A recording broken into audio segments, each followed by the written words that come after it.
Hi, I'm Ryan Smith, mastering engineer here at Sterling Sound in New York. I've been at Sterling Sound for 15 years. Previous to that, I worked in recording studios, so this is the only place I've worked in mastering. So, but I do have a background I've been working in studios in New York for over 20 years. Started here in 2002. Started learning the art of cutting in about 2008. So So my job is at the very end of the recording process.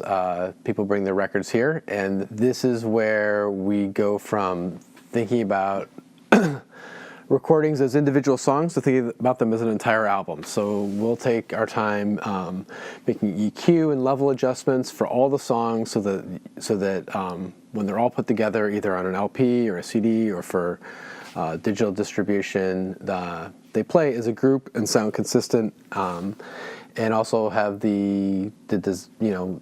sound like what the artist what they wanted them to sound like. So that's mastering in general, and then what I do in addition to that is I also cut vinyl records. So once we've made all those EQ and level decisions with the artist, then we're also making the necessary steps to cut the music onto lacquer masters, which go to manufacturing from here. When comparing digital and vinyl mastering, I would say it's a bit more difficult to master for vinyl for a variety of reasons.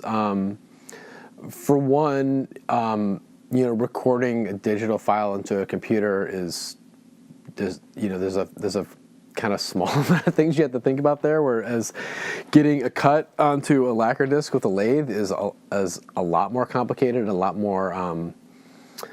The lathe is like more, it's like a more temperamental sort of thing. It's completely mechanical. There's a lot of things that can easily go wrong. So the actual cutting aspect, actually creating the master is a lot more. There's a lot more you've got to be really vigilant with. With digital, if your setup is sound, you got to pay attention, but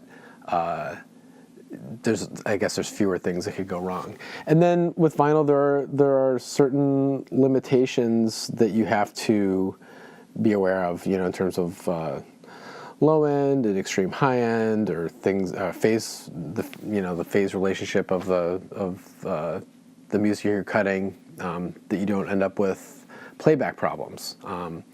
Pretty much if you get music that can fit on a CD and you put it in any CD player, it'll play back. But with vinyl, you can cut something and it might sound good on certain record players, not as good on other turntables, and that's something we have to be aware of in trying to make sure that we make a product that is going to sound good across the greatest range of playback, because there's so much variation on the vinyl playback world as opposed to the digital playback world. I started working with Intervention Records simply because Shane sent me an email one day, or called me, or one or the other, and there's what I can do here that there are not too many studios around that can do is cut vinyl directly from analog tape. With no digital processing whatsoever. Most places, even if your tape source was a tape, they would take that tape and digitize it and then cut from the digital files. And the reason for that is, in order to cut from analog, you need to have what they call a preview signal, which is where you're sending the music to the lathe twice. Once to the cutter head, which is actually cutting the music onto the lacquer, and then once to a preview computer, which is a kind of primitive computer that basically tells the lathe how fast to move the cutter head across the lacquer so you don't get overcutting grooves, and also how deep to preset, I guess is the best way to say it, to preset the cutter head so that your cutter head doesn't lift out when you get like bassy sections or any other out of phase elements. So back in the day, like in the 70s, 80s, when vinyl was everything, every mastering studio had a tape machine that had a playback head and what we call a preview head, which is another tape head, so that when you'd string your tape up in your machine, it would go over the preview head first and then continue on and go over the main playback head, and the preview head would go to the preview computer and the playback head would go to the cutter head. not too many people have these machines anymore. And so, like I said, so to circle back, one of the reasons he got in touch with me is I'm one of the few studios around who still can cut from analog tape, and we also have a pretty good relationship here at Sterling Sound with Sony, and they're very comfortable sending their master tapes to us. They know they'll be handled with great care, because when you're doing, especially with when you're doing reissue records, no one's going to reissue a record that wasn't a great record to begin with. So you're dealing with master tapes that are priceless. So they have to be handled with the utmost care. We've got a great storage facility here, climate controlled, completely locked and secure. And then they also know that the professionals here know how to handle tape and treat it with care. So as far as I know, I think I might not be the only person in New York who can cut from tape, but yeah. So I guess we were recommended to Shane through Sony because of that relationship, and because I could do what I do for his needs. See, I've done one record with Intervention Records that's been released so far, which is Big Audio Dynamite. I knew Big Audio Dynamite, but I think I knew one of their later records. They had a kind of a hit in the mid-90s that I remembered. So when he brought Big Audio Dynamite up, that's what I thought of. And then, I found out what the record was. I'm like, oh, I don't know this at all.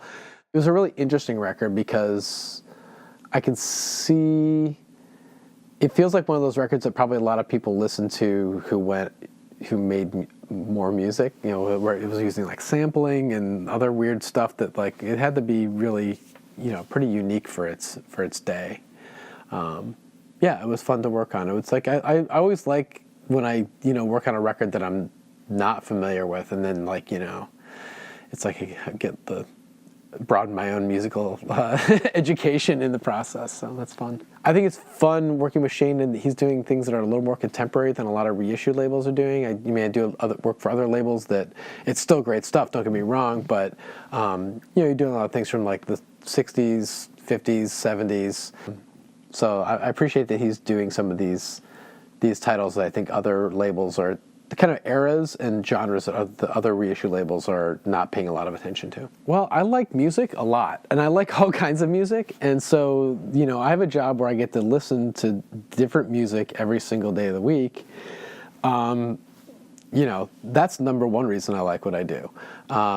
In terms of specifically working with vinyl and with reissues, that's super exciting because you're almost always working with something that's got some sort of historical impact, records that mean a lot to people. Sometimes they're records that are my favorite records, and sometimes they're records that I didn't know so well, but I know, maybe I've heard of them. I knew that they were, really important records for other people, and then I get to know new things.